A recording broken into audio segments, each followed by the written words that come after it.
Hello, good morning. This is my breakfast today. I don't know how I combine these things. I get this. Ito pala yung yung bulaklak ng kalabasa. Yung tanim ko dyan sa labas. Saka ito ay bigay sa akin na smoked turkey.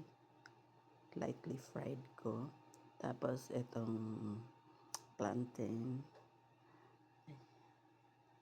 Tapos, kagabi, naggawa ako kasi maraming peach na binigay. Nagawa ako ng,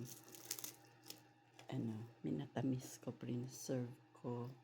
Tsaka, ito ay tira galing sa kahapon na pa-snacks.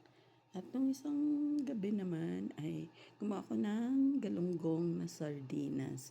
Ibibigay ko ito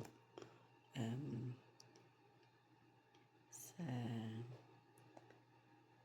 aking sis friend. Tapos, meron pa akong dinadry na peach. Teka muna ha. Ito yun. Taray! Mga peaches. Yan. Pinapatuyo ko. Yan lang. Share ko ngayon.